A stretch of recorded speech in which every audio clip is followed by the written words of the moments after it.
Hello everyone, Namaste, Hare Krishna. Welcome to Bhagavad Gita session. We are in the 15th chapter of Bhagavad Gita. This chapter is titled Purushottama Yoga. Okay, so this chapter is a small, sweet chapter, just 20 verses, three topics, 20 verses. So mainly three topics we can see here. Krishna talks about detach and surrender to elevate from material world to spiritual world and a transmigration of living entities. And the third topic, knowing the Supreme Lord, our true shelter.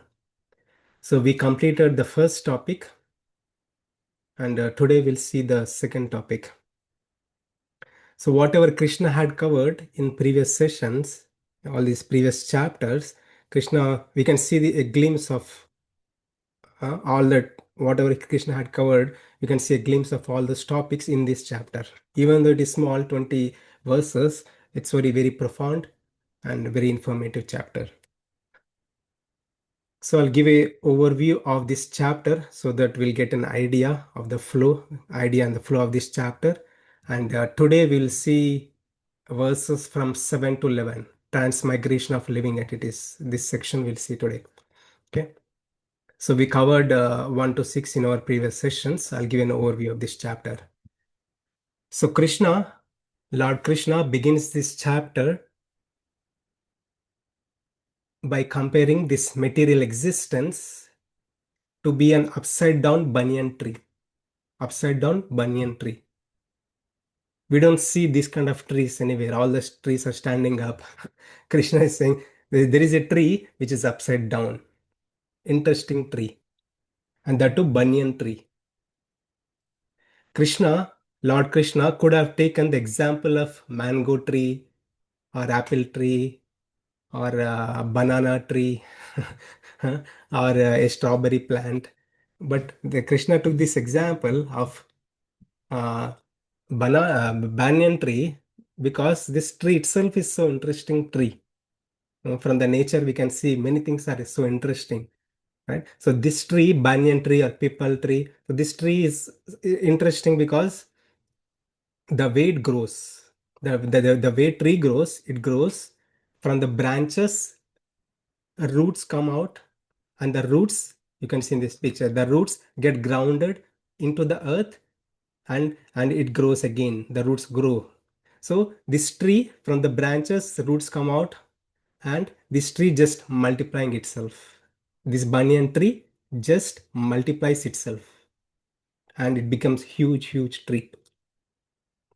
So we don't see this in this part of country, but if you go to India, definitely we'll see banyan trees in various places. These are very old trees, very unique and interesting trees.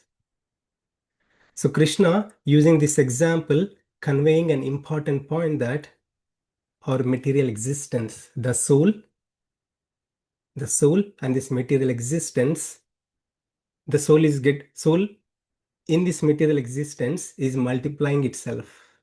Soul is multiplying its cycles of birth and death.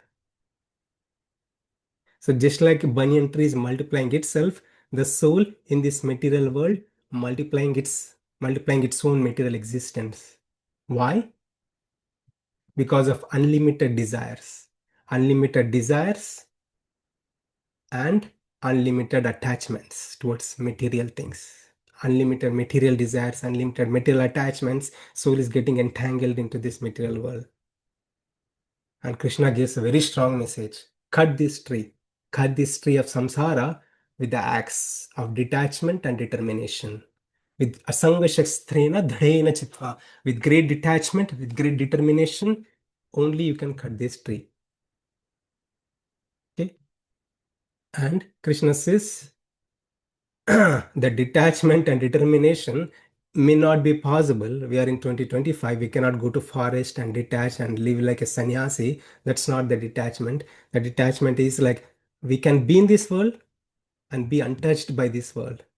When we do our activities in connection with the Lord, we can still fulfill our desires. But if we spiritualize our desires, we can be in this world, we can untouched by this world. We spoke about that. We covered all these topics of Yukta Vairagya. So how can we live like that in our previous session? Okay. And the message here is use the weapon of detachment with great determination, cut this tree. But Krishna, my determination is very weak. I do many things in this world. I can see myself, my determination is very weak. And you are talking about this big tree of material existence that I cannot see with my own eyes. And you are asking me to cut this tree. How can I cut this tree? How can I determined to detach as you have preached? So Krishna says, Tameva Chadyam Purusham Prabhadde, Purusham Prabhadde. You surrender unto the Supreme Lord. Krishna says, you surrender unto me. I will give you the weapon. I will empower you. I will enable you to detach, learn the detachment from this material existence, and you can easily cut off this tree of material existence, samsara, and you can attain me. Not everyone can attain the Supreme Lord. Krishna himself gives few things here. So one who is free of pride, attachment, uh, material desires and dualities of the world, only such a person can attain the Supreme Lord. So one can attain the Supreme Lord when a person takes the shelter of Supreme Lord and by the practice of Bhakti Yoga, one naturally cultivates good qualities and he is freed of all this pride and attachments and desires, material desires. And Krishna says, such a person is qualified to enter my kingdom. Look at my kingdom. My kingdom is self-illumined. न तद् भाषेत सूर्यो न शशांको न पावकः यद् गत्वा न निवर्तन्ते तद्धाम परमं मम. Paramam mama, my abode, that is Krishna's spiritual abode. Krishna is saying his spiritual abode is divyam, divyam, paramam, superior, that which never perishes, that is eternal, that is self-illuminating. So what is spiritual world? We covered that in previous session. I'll talk about few words today as well. If a person, the soul goes into the spiritual world, attains the spiritual world, will never come back, will never come back again. Yadgatvana nivartante tadhama paramama. Yadgatvana nivartante. Now, when the soul attains the spiritual kingdom, soul will never ever return into this material world and have to go through this repeated cycle of birth and death. Doesn't have to go through this, every lifetime, so many problems every lifetime. Krishna, you're saying so good. What if I don't attain your abode? What if I don't attain your abode? Krishna says you'll transmigrate. You'll transmigrate. The soul in the material world, having attained human form, that is most precious form, that form must be used to attain the spiritual world. If we cannot use this human body for its purpose, then soul has to transmigrate in this material world, life after lifetime. So Krishna talks about this transmigration of the soul. Krishna says the soul is not an ordinary thing. Soul is a mame vamsho jiva lokhe jiva bhuta sanatanaha mame vamsho. Krishna says the souls are my particles, my fragmental parts. What for my fragmental parts? They are God-like, not God. God-like. They have potential uh, to attain a nature like a God, not God, like a God. We'll see that today. This is a section we'll cover today. Hmm?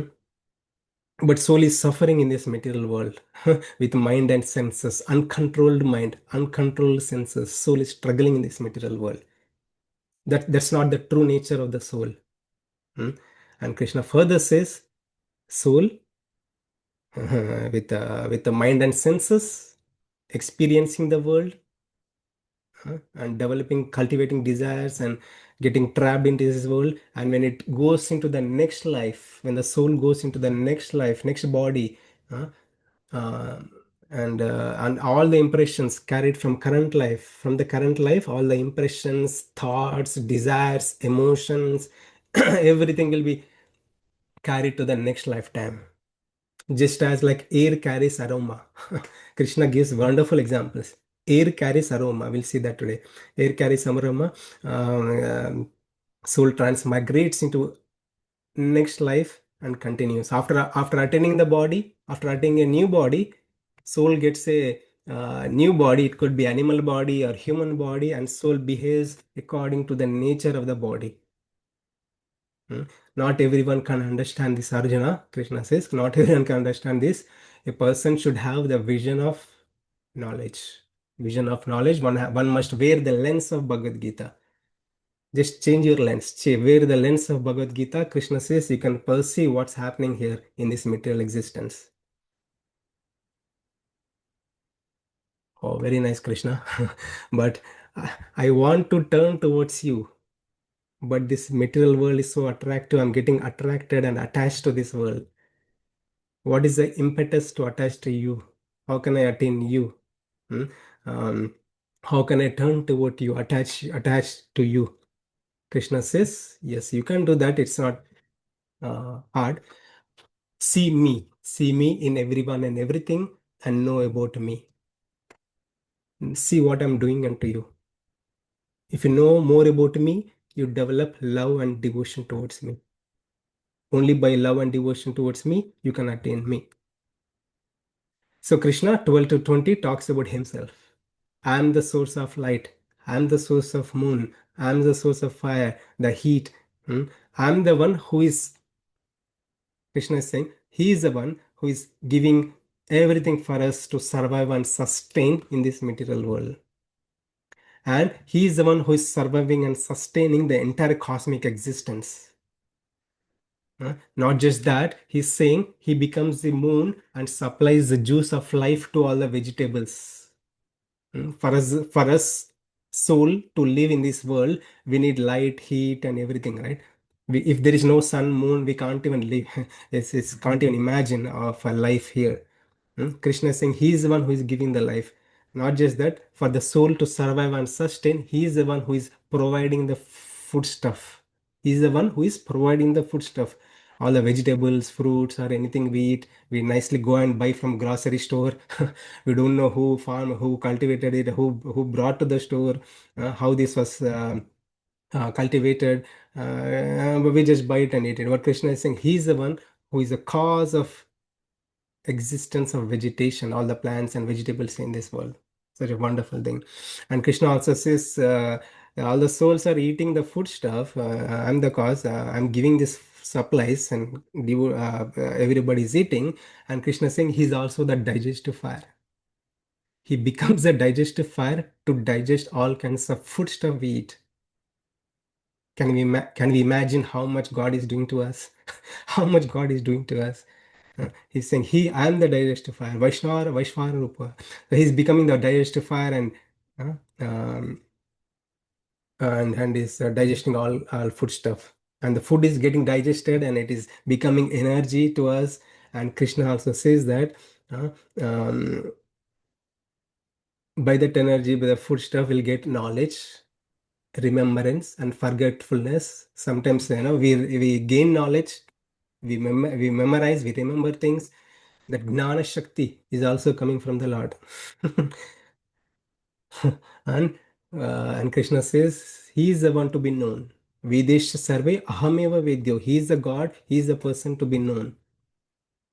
In this world, there are many things. The perishable beings, the souls with material bodies that deteriorate and die, and there are imperishable, the souls with imperishable bodies. Those people live in spiritual world. Okay, and Krishna is saying he's beyond the material things, and he's beyond the liberated souls. He is the ultimate absolute truth, Bhagavan Uttama Purusha Purushottamaha.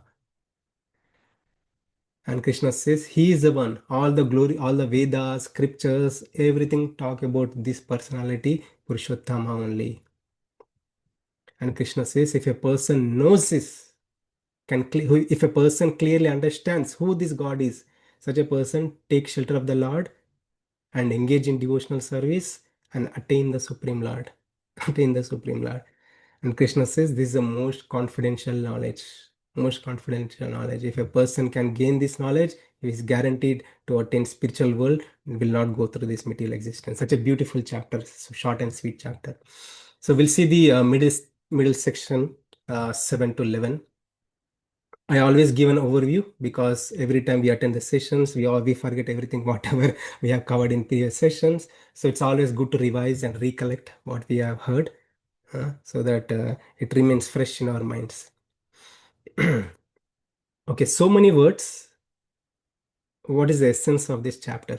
Can you tell me in few words? Yes, this is the essence of this chapter. Krishna is saying, detach from matter and attach to Supreme Lord Krishna, who is the supporter, maintainer, and all pervasive Supreme Lord Purushottamaha. So the attachment to Krishna is a secret to detachment from the world. So it doesn't mean one doesn't need to become a renunciate like a sannyasi yogi. So being in this world, doing all kind of worldly duties, we can just shift our mindset in connection with the Supreme Lord. We are considered a detached souls. All right. In our previous sessions, we covered Krishna spoke about this particular verse in the verse number 6, that about his spiritual abode. Natad bhashayata suryo na shashanko na pavakaha yadgatva na nivartante tadhama paramam mama. Krishna says his spiritual abode is paramam, superior. So that is a place. So you can see in this picture here. I mean, science also says this universe has, it's not one universe, it's a multiverse, many universes, right? So this is a material universe, it's a spiritual realm, material realm. The material realm, as per scriptures, it says it's 1/4 of existence, and the spiritual realm is 3/4 of existence, is so huge.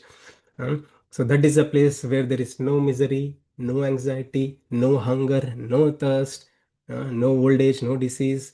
Beautiful, wonderful world, and one can attain a form, like any form, according to his own wish, and his actions, no reactions, no karmic reactions for his actions, no influence of three modes. We are pulled and propelled by three modes here in this material world, and there is no influence of time. No influence of time. We have to look at the time every day in this material world. There is no influence of time. Hmm. So that is a material realm. Krishna says the soul, having attained the material world, when the soul attains the spiritual world, soul never come back into this material existence. Okay. Otherwise, soul will transmigrate.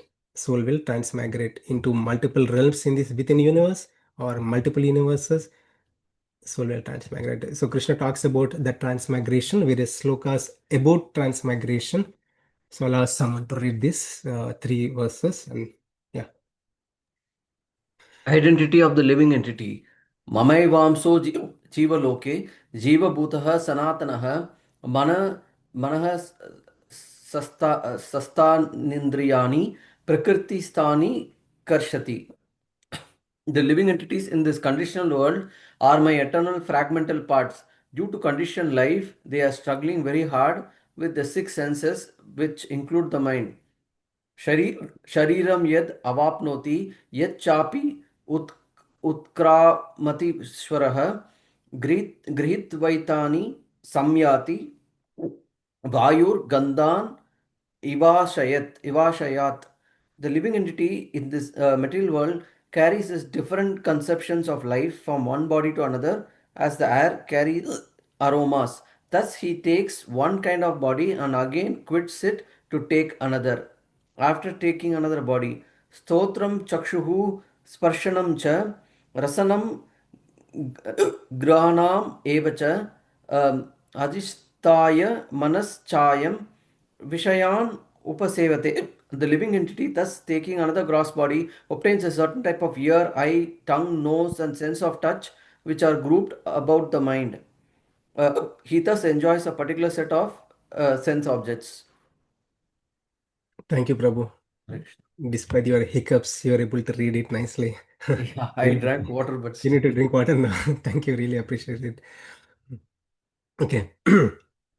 So, context to these verses, why Krishna spoke this set of verses, as I said, that when soul attains spiritual world, soul will not come back. Otherwise, soul has to transmigrate. How soul transmigrates? What are the things soul take while it is going? If I'm going to a vacation, I carry so many things. I plan so much, so many things I carry. Uh, so, what does this soul takes when it is going to next destination? Okay, so the three subject matters here. Krishna talks about 7, 8, 9. One thing about the identity of the soul. What is the soul? And second subject matter about when the soul dies, how it transmigrates. What are the things it is taking into next life? The third subject matter about after taking another body. After soul takes another body and how soul behaves. It's a very interesting subject matter, very philosophical. So we'll go and see with some explanations from scriptures, Upanishads, and many things. So Krishna says this verse, Mame Vamsho Jiva Loke, Jiva Bhuta Sanatanaha. Jiva Bhuta Sanatanaha. So this Jiva is his Amsha. His Amsha. That means part and parcel of the Supreme Lord. We are divine in nature. What Krishna is saying, we are divine in nature. Every soul has a divinity. We are part and parcel of the Supreme Lord. So examples given in Brihadaranyaka Upanishad that just as like if you see the fire and fire particles, the fire huge and fire particles. Are fire particles different from fire? No, the fire particle and fire are same, right? Even that is tiny, qualitatively one, right? There is a oneness, qualitatively one. Hmm? If you take one particle, if it drops on a dry grass, the one small particle of fire can burn away the entire grass, entire land, right? So that has a potency of the fire particle because it has the same property of fire. Hmm? Is qualitatively one with the fire, even though it is separated from the fire particle, right? So, and another example it is given is gold and gold mine. Gold and gold mine. It sounds interesting. Now, if you take the gold particle, is the gold particle different from the gold? It's same, right? If you chop it into pieces, nobody wants to take off their ornaments and chop it into pieces to test it out. No, I'm not saying that, but nobody wants to do that either. But this is just for an example to understand the this gold particle and the gold.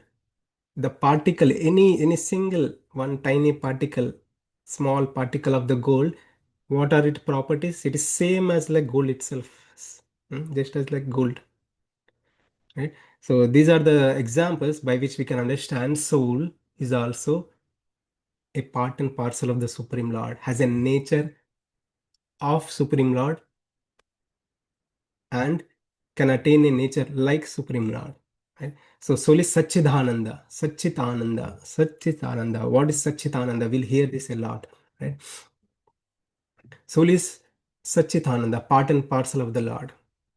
And also, more importantly, before I go there, so we hear many philosophies. People say like, we're all gods. Soul is God. You are God. I am God. Everybody is God. There is nothing but God. Many philosophies. Many philosophies. But Krishna here is declaring that when the soul is, it just is amsha only, amsha only, fragmental only. Okay, we are not God. We are just amsha of the God, fragmental particle of the God.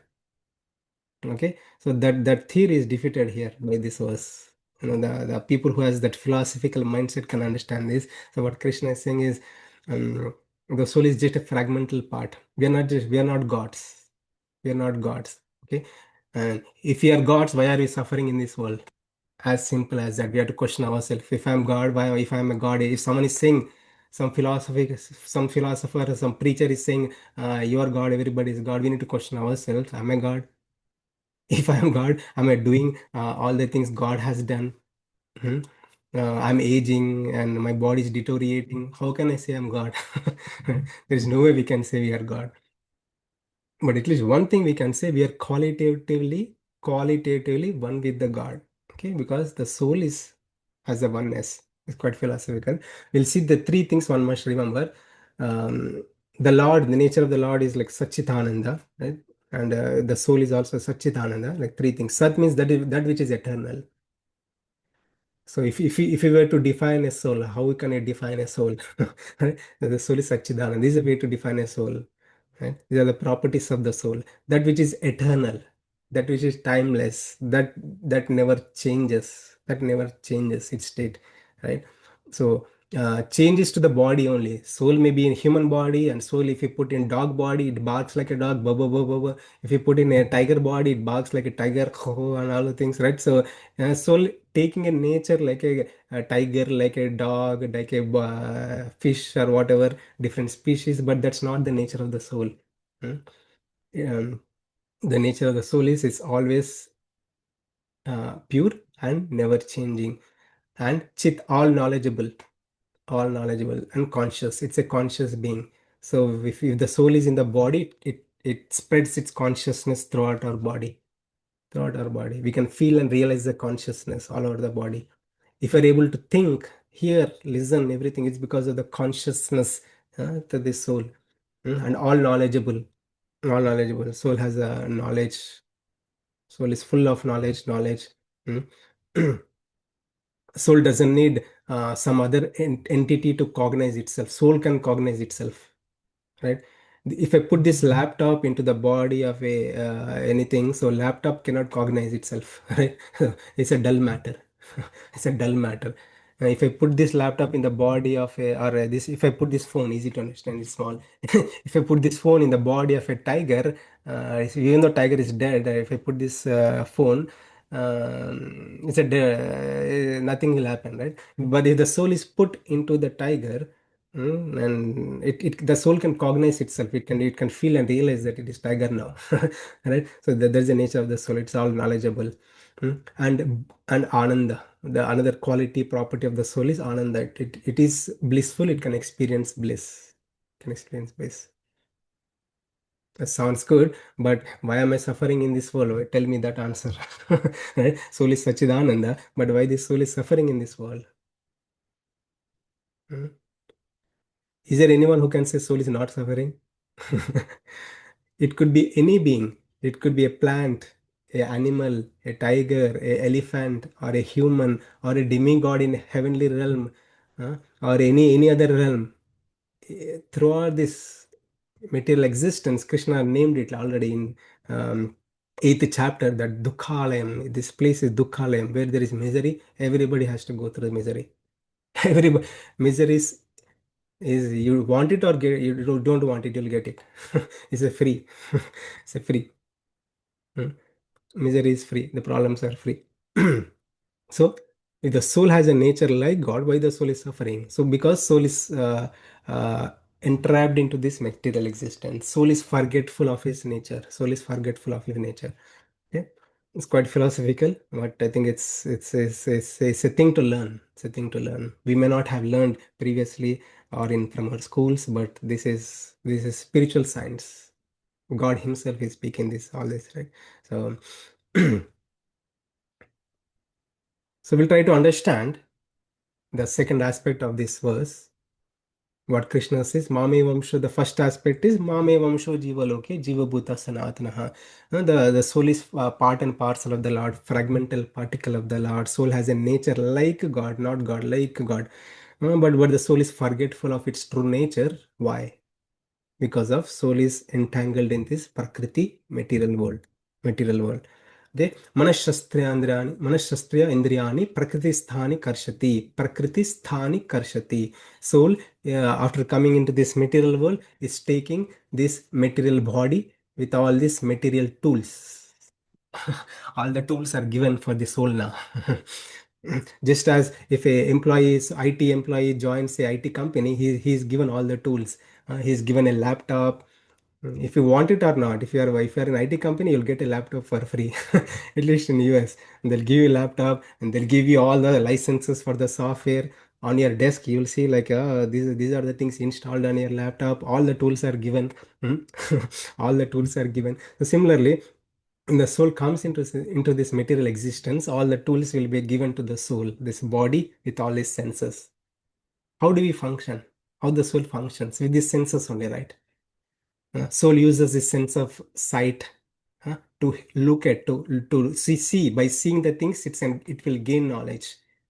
right? You're looking at the screen, and you're seeing that's nice visuals of the screen, right? So you're looking at the tree, and you know that is tree. By sense of vision, you're gaining knowledge. By sense of hearing, you're gaining knowledge. By sense of smell or touch, you're gaining knowledge. Or by sense of taste, you're gaining knowledge. Hmm? Hmm? This mind and senses, they're all tied together. These are the tools given to the soul. So cool. Huh? So soul with all these tools experiences the world, experiences the world. Experiences the world, sees various things, hears various things, tastes various things, smells, touch, and experiences, nicely experiences the world. Hmm? These are all these tools are from Prakriti. Krishna is saying Prakriti sthani karshati. Prakriti, they are from the Prakriti only. That's not the true nature of the soul. Now, other point is soul is, Krishna says, sthani karshati. Karshati, the one meaning of karshati is so, with these senses, with all these tools, the soul is struggling. The soul is struggling with mind and senses. How is that? Hmm? How is that? How can we say that soul is struggling? Hmm? With the sense of vision, we experience pleasure, right? We watch a nice movie with all the 3D effects, all the wonderful nowadays AI, all the AI things going on.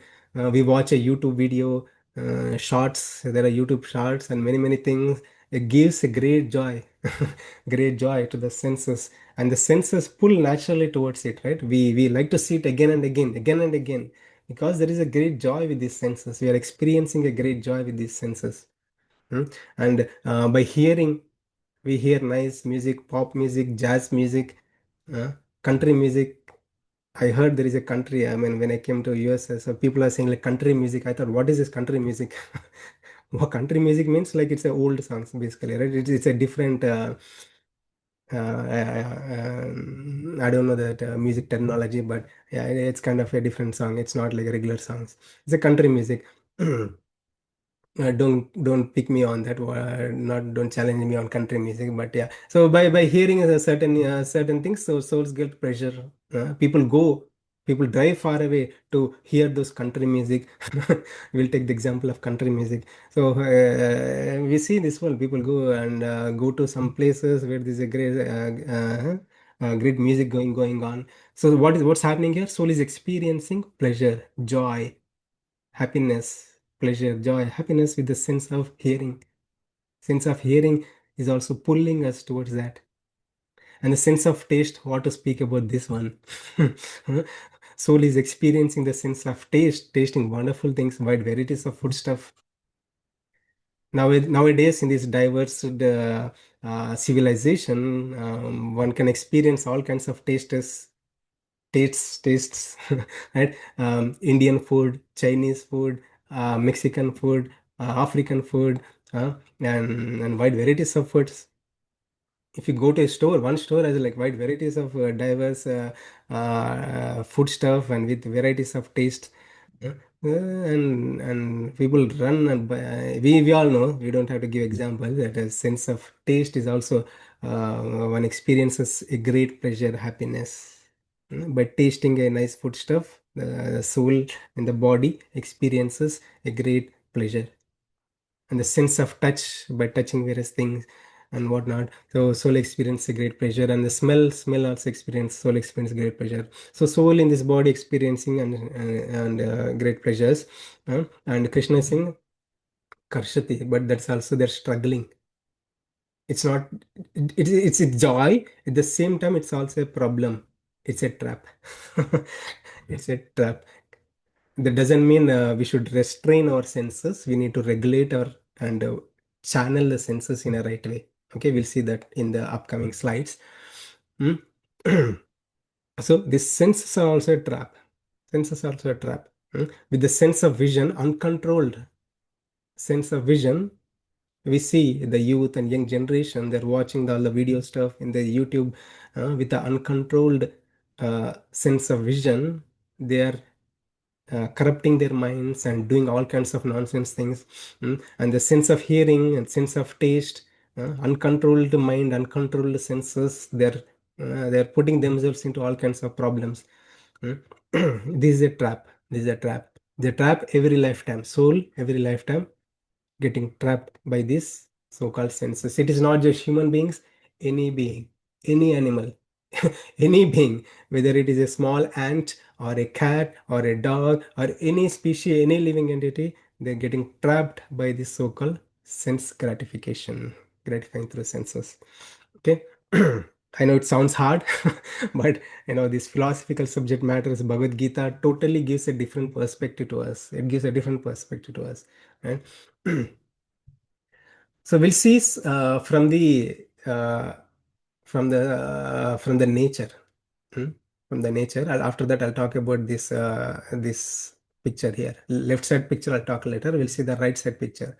Okay, you can see here from the nature. It is given in Srimad Bhagavatam that if one sense is out of control, one sense is out of control, and that uncontrolled sense by uncontrolled mind, uncontrolled actions, the anyone in living entity will trap itself to death, trap itself to death. The examples given are various examples here. We can see these examples, very wonderful examples, very profound examples. Huh? The one example is a sense of sound. Hmm, by hearing, by hearing. The example given is deers. So if you see the hunters, I never seen. Okay, don't ask me this, but I this is given in scriptures. That means in Srimad Bhagavatam, this was written like 5,000 years ago. Maybe they were hunters. Maybe that practice was there. I heard. I was googling for it. I think this practice also exists. Like to catch a deer, they play music. To catch a deer, they play music. The deer gets so much attracted towards the music and runs towards the hunter, runs towards the hunter, and hunter catches this. It cannot control its sense of hearing. The deer is example. It cannot control its sense of hearing. And the second example is the sense of touch. It's so dangerous. The example given is the elephant. Elephant. Elephant. Elephant. Sense of touch. So elephant can be trapped by sense of touch. The elephant is so huge, right? In those days, again, this example was given. Maybe people used to catch elephants like that. So how elephant is caught? It is said that when a she elephant, the opposite gender, she elephant is put on the opposite other side, elephant couldn't control. Elephant couldn't control. Elephant runs towards the she elephant, runs towards the she elephant to experience the pleasure of sense of touch, right? And they dig a big hole, and they trap the elephant into that hole and they catch this elephant, right? This elephant cannot control the sense of touch. Mm. Don't get emotional. Please don't get emotional. I mean, this is just for us to learn. It's very interesting. From the nature we can see, right? This is given in the scriptures, Srimad Bhagavatam and other scriptures. The other example, the sense of sight, sense of vision. The example given here is moth. The moth get attracts, we can see, right? It attracts towards the light. It's very easy thing. This is a thing we can see everywhere. If I turn on the light in my backyard, also I've seen like all these flies. They rush towards the light, and they couldn't control. They couldn't control this sense of vision, and they trap themselves, and they die. Next day morning, we can see all the flies on the floor, all the flies on the floor. Well, they just can't control this sense of vision. They just get themselves trapped. So that is sense of vision. Other sense of taste. The fish is known for its sense of taste. It traps itself by the sense of taste. Hmm. To catch a fish, what they do, they put a bait. People put a bait, not sound or not other gender or light. It's a bait. It's a food stuff. Hmm. The fish. It is said that fish cannot control a sense of taste, rushes towards the bait and eats the bait and gets caught. Right, and get caught. Hmm. And I was learning more about this fish. It's like fish is unique. We have the taste buds in the tongue, right? We have the taste buds in the tongue, but the fish has some kind of fish. They have the taste buds throughout the body, throughout the body they have the taste buds. They can taste and feel it. How amazing this creation of the Lord. But anyway, the sense of taste, the fish is an example, and the sense of smell, the bees they cannot control this sense of smell. They rush towards the flower and get intoxicated by the flower. And next day morning, if you see the flower, all the bees are trapped into the flower, like a lotus flower, any flower. When the flower blossoms, all the bees go inside and they get intoxicated so much so. And when the flower closes itself, they get trapped and they die. Yeah. So these are the examples from the nature is given in Srimad Bhagavatam, that when one sense goes out of control, it creates a great damage. So in the scriptures in Katha Upanishad, it is said all these senses are like wild horses, right? Wild horses. When they go out of control, you need a strong mind. This need to be controlled with strong mind. All the senses need to be controlled with a strong mind and strong intellect. uh, It's like a driver. Mind, buddhi, intelligence is like a driver. U- Using the reins of the rope of mind, this all these senses can be controlled.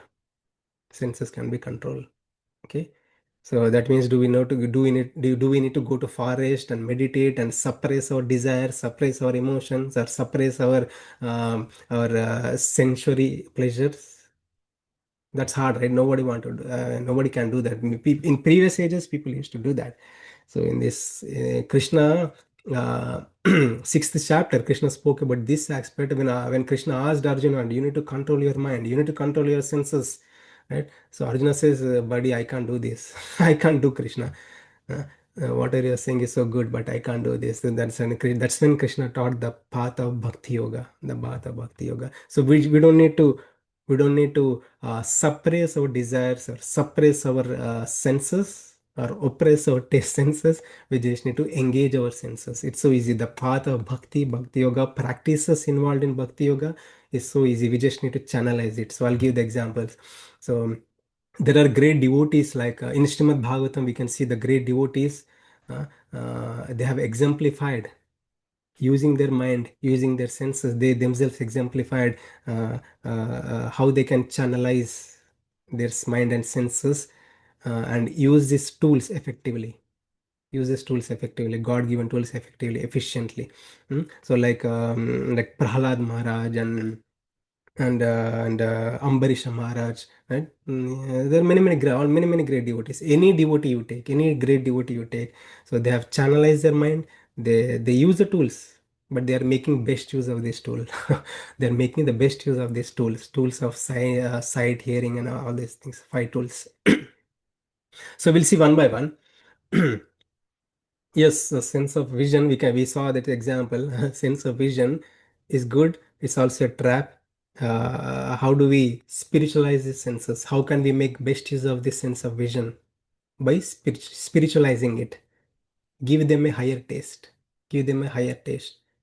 When the soul, in the body, through eyes, vision gets a higher taste, all the lower taste will naturally go away. Example. um, if you eat a gulab jamun and you taste gulab jamun, wonderful taste, so soft, spongy, yummy, juicy gulab jamun taste. If I give you the ingredients of gulab jamun, like a milk, flour, and all the things separately, huh? Right? I say like, hey, this is also gulab jamun. This is made of all these ingredients. Right? Do you taste that? Is there a joy in eating the flour? There is no joy. If you taste the higher taste, there is the taste for lower things will naturally go away. Yeah, naturally will go away. So with all these tools we have gotten, when we channelize it towards the God, all all these affection towards experiencing, taking, deriving pleasure through material senses will naturally go away. Doesn't mean we do not need to. We have to use these tools to function, but we don't want to get trapped by these tools. Okay. So science, yeah, when we use this properly the tools properly, then our senses are spiritualized. When mind is spiritualized, our heart is spiritualized, and we are qualified to attain spiritual world. So we'll see one by one. So how can we spiritualize this sense of sight? With this sense of vision, we have seen many things in this lifetime, past lifetime, many lifetimes. We have seen many things. We have derived pleasure from many things. Uh, but it is said in scripture, Srimad Bhagavatam, that the soul experiences a great joy, great pleasure, great happiness when the soul sees through the sense of vision, when it sees the Supreme Lord. When it sees the Supreme Lord, the form, beautiful form of the Supreme Lord. Hmm? The Supreme Lord's form is in temple. We can go to temple, we can see the beautiful form of the Lord. If you have a deity at home, we can see the beautiful form of the Lord. If you don't have DT at home, we can take a printout. We can take a printout. It could be a black and white printout. Doesn't matter. Doesn't matter. Black and white printout. Doesn't matter. It is the form of the Lord that needs to be seen through this sense of vision. Hmm? The sense of vision get purified. All the material desires to experience joy, unnecessary things to experience joy through the sense of vision will naturally go away. So, but one has to see with proper vision, with proper mindset, one has to, when the soul is looking at the Lord, soul has to look at the lotus feet of the Lord, lotus feet of the Lord. Slowly go up, slowly go up, and look at the beautiful eyes of the Lord. Look at the beautiful smile of the Lord. Just say, Krishna, your smile is so beautiful. Just say that. When you go to temple, when you're looking at the God, just say one thing, Krishna, your smile is beautiful. Your lotus feet is beautiful. Your smile is Adaram Madhuram, Nayanam Madhuram, Hasitam Madhuram. There is Madhurashtakam, right? It's a very beautiful Madhurashtakam. So just say, Krishna, your smile is so beautiful. Mm. That's it. Our sense of vision is naturally purified. And also nowadays, um, it's so much technology, so many things. There are so many YouTube videos. We can look at the arti of the Lord. The same YouTube can corrupt our senses, sense of vision. The same YouTube can spiritualize our senses. We can watch a temple live recording, live video about the deities. Very nicely they do. They zoom onto the feet. They zoom onto the face of the Lord. If you want to see that, you can watch, like, go to Iskon Brindavan, Iskon Mayapur, like many Iskon temples, the big temples, they do this live streaming. You can see this beautiful form of the Lord. Mm. And if you are interested to see, watch something nice movies. Now recently there is a new movie released. It's called Mahavatar Narasimha. Mahavatar Narasimha. Mm. It will instill devotion. The movie itself will instill great devotion in the hearts. It's like a 3D animation movie with great so many effects, and wonderful movie. We can spiritualize our senses, the sense of vision. Now we are not watching any material movies. We are watching a spiritual movie about the Lord, like Mahavatar Narsimha. So I think it's getting released in St. Louis tomorrow or this week. It will be here for a week. You can watch that wonderful, great movie. That's going viral in this in these temples and everywhere. So these are the ways we can spiritualize. And by hearing about the Lord, and I need to rush now. We can hear about the Lord, hear in the glories of the Lord, chanting the holy name of the Lord.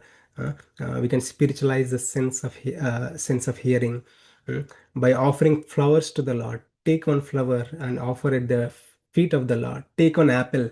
We eat so many apples, we eat so many fruits. Take one fruit, offer it to the Lord. By sense of touch, like touching the lotus feet of the Lord, and touching. People do like a deity worship. They clothe, they bathe the Lord, they clothe the Lord, and they can do all kind of things. By sense of touch also can be purified.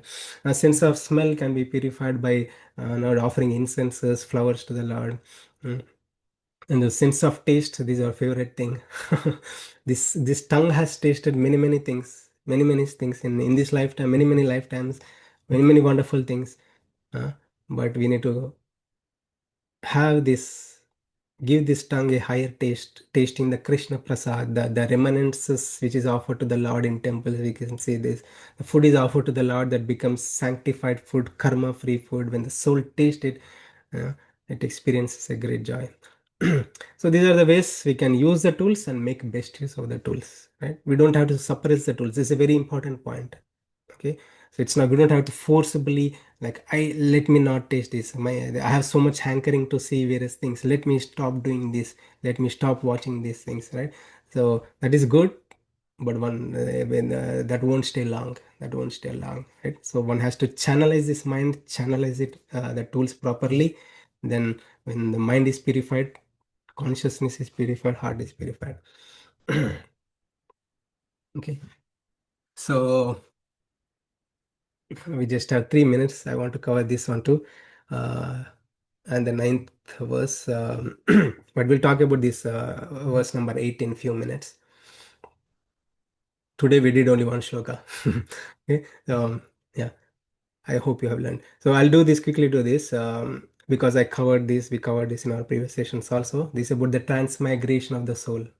When the soul leaves the body, what it takes. Okay, so I'll speak about this, and shloka number 9 we'll do that next session. So we are a soul in the body, material body. What is this made of? These five elements: earth, water, fire, air, ether. Earth, water, fire, air, ether. One may say I'm made of flesh, blood, urine, bile. This, no, no, we are made of these elements: earth, water, fire, air, ether. Okay? So I spoke about it in detail, so I'm not going to go in detail now. So we are made of this one. The solidity part of the body, like bone structures, is earth element. The liquid part of the body, that's water element. Okay, so we covered this in previous session. So we are a soul with a gross body. We also have a subtle body, mind, intelligence, false ego, mind, intelligence. This is a part of subtle body. So we are a combination of gross body, subtle body. Okay, the soul, it's subtle body, gross body. Our existence is a combination of these three things. Okay, so you can see in this picture, right? So gross body, you can see like this is the subtle body looks like a human body, right? But not necessarily. It may appear like that, but not necessarily. Anyway, so when the soul goes to the next birth, when it transmigrates, what happens? Krishna says, just like air carries aroma, just like air carries aroma, the soul takes on all the impressions, all the these three things it will take, this set of things it will take to the next lifetime. Okay, so people say we come empty-handed, we go empty-handed. Kali hath aayenge, kali hath jayenge. So we don't go empty-handed. So we don't go in empty-handed. We go full-handed. We go full-handed. Our hands will be full. Okay. So what are those? So these things, right? Vasanas, desires. The soul through this body experiencing various things and desires. Like I wish I had it. When the soul through these eyes looks at things and desires, I wish I had it. Hears about a thing and desires, I wish I had it. I'll be happy only when I have it. So these kind of things, right? Desires. So desires get fulfilled, good. Desire doesn't get fulfilled, again rebirth. Next lifetime, if you have good karma, then your desires will be fulfilled. So samskaras means like the impressions, like all the emotions we carry, right? Conditioned by three modes. Some people are in a mode of goodness. They do meditation. We covered these three modes of material nature in 14th chapter, right? Mode of goodness, passion, ignorance, satoguna, rajoguna, tamoguna. So some people are like good state of mind with the practice of yoga, like undisturbed state of mind. This is mode of goodness. Some people are totally confused, irritated, frustrated, mode of passion, like totally disturbed state of mind. And some people like lazy, tired, and misunderstand things, like more symptoms of mode of ignorance, tamoguna, right? So we live a life. We live a life with these gunas, right? It's a philosophical things again. We live a life with these gunas, and if a soul lives a tamasic life, unregulated life, eating all kinds of dirty things, living a unregulated life, unclean life, in the next life, what it will get? We saw that in previous session. Krishna called in 14th chapter. He'll get an animal body. Right? So, so all those thoughts, impressions will go into the next lifetime, his practices, right? And also the karma, right? Good, we do good karma, bad karma, everything. So when we go handful. In next life, we don't go empty-handed, we go handful. Okay, so I'll stop here. I know I spoke many things. We did shloka number 7 and 8 today. So just to summarize, so shloka number 7, Krishna spoke about we are part and parcel of the Lord. We saw how soul is part and parcel of the Lord. What does it mean? Like, what are the properties of the soul? What is the nature of the soul? But the soul is getting entrapped with mind and senses in this material world. So we looked at how, and we looked at the examples like in the from the nature, how these different animals get trapped by this mind and senses. So we also looked at how to channelize these tools we have in a proper way in connection with the Lord. We can spiritualize this mind and senses. We looked at that, and transmigration of the soul. I didn't go deep. We have less time, so next session I'll go a little deeper into verse number 8, and we'll continue. Okay, I'll stop now. Thank you all for joining the session. If you have any questions, thoughts, sharings, we can do now. Thank you. Hare Krishna.